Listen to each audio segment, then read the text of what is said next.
Venice. Lauren's had to dodge a few divers. I think we walked about 5 minutes in the complete wrong direction. One of the more famous bars in Venice from the 1930s.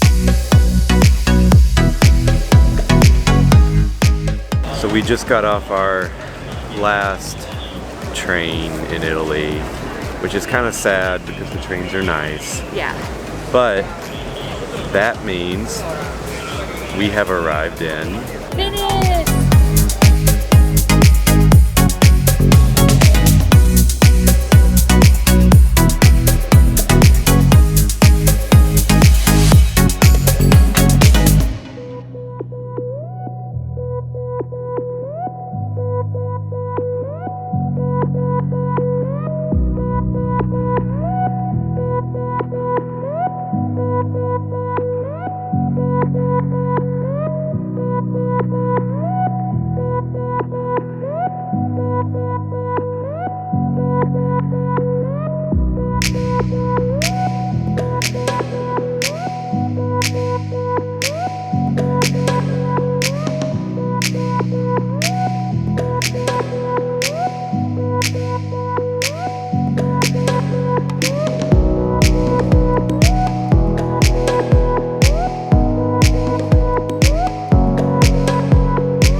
Venice.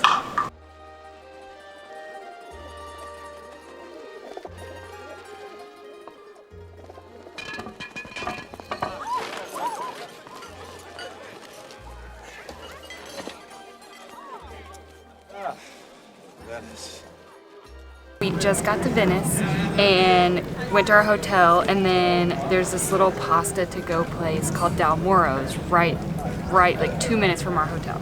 So I got the Romana, which I think is number 2. So it looks really tasty. It's like bacon, egg yolk, and cheese and noodle. I don't know, goodness. So.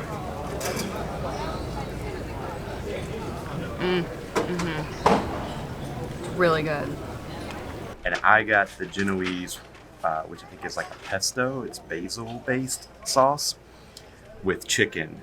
And it looks and smells so good. Let's see here.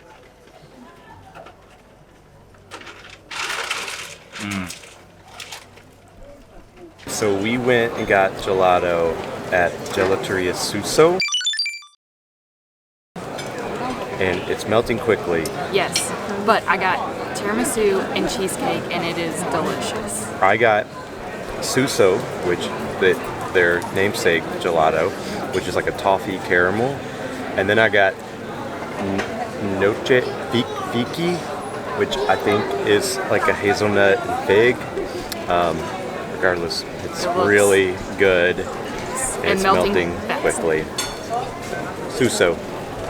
So we made it to Spiderman Bridge. Pretty cool. It's the bridge from Spider-Man Far From Home.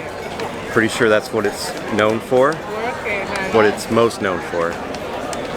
So everyone's here to try to see Spider-Man.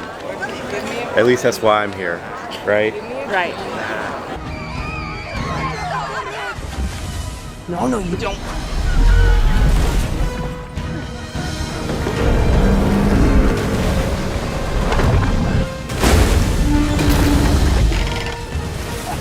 You okay? Yeah, go! You want to say what it really is? Oh. So we're at the Rialto Bridge, and as you can see, it's very crowded, but we wanted to come down here and get a view first before we walk over it. But I'm keeping the camera out just in case there's a night monkey sighting. What's his name? What's his name? It's Night Monkey. Night Monkey? Yeah. Night Monkey! Yeah. Night Monkey, help! Night Monkey. Save us! Night Monkey! Or Spider-Man. Which, either one. I mean, I'll be ready.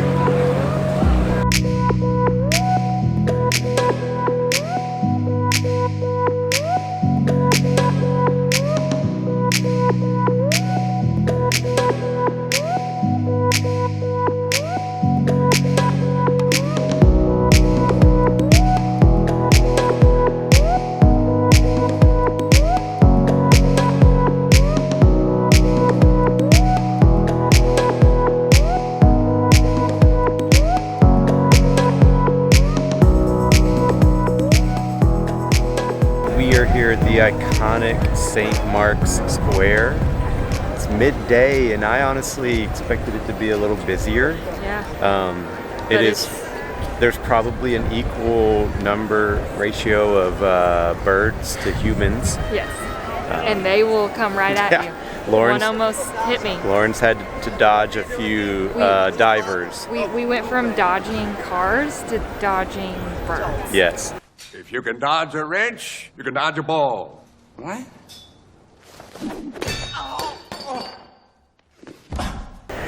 One thing that we've been walking around Venice so far is you notice just how quiet it is, Yeah, because no cars. You don't have the noise from cars, trucks, buses, like just the engines. Yeah, all the noise that comes from a roadway, horns honking. You may get a boat horn every now and then, or a boat engine, but it's very quiet. But other than that, it's just a very quiet town. There's music playing.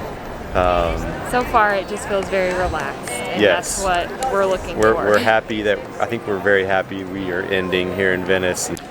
So one thing to note about Venice is getting around Venice can be a little frustrating sometimes if you are using Google Maps or your iPhone, and I don't necessarily blame Google Maps, but you're walking around these narrow alleys instead of these major roads or sidewalks that are next to roads.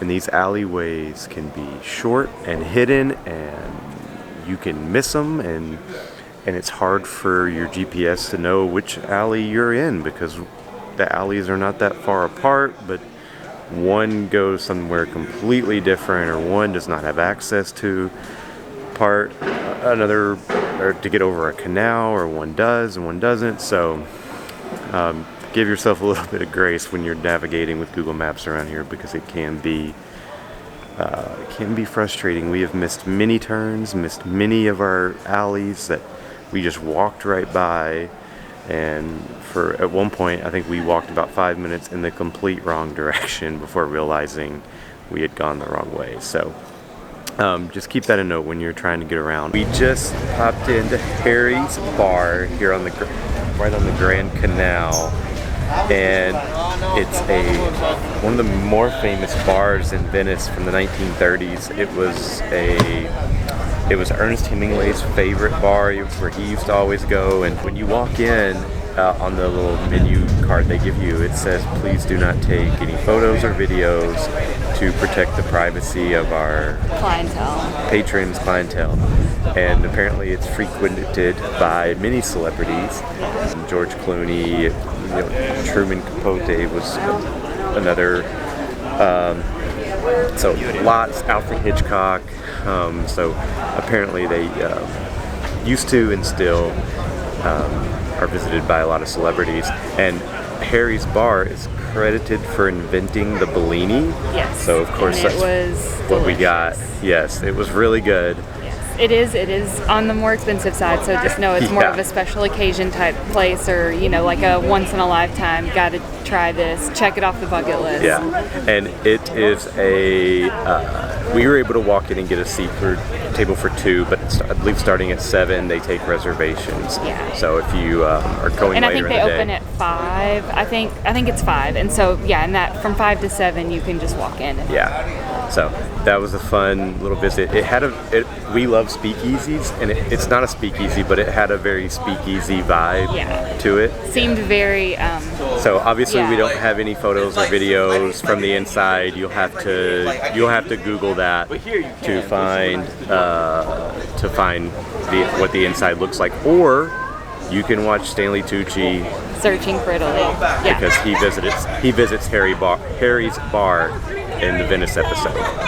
We just finished dinner at 634 Alla Tolle. No, 6342. 6342 Alla Tolle. We showed up like 10 minutes before they opened, and it's a cute little place that you can eat inside.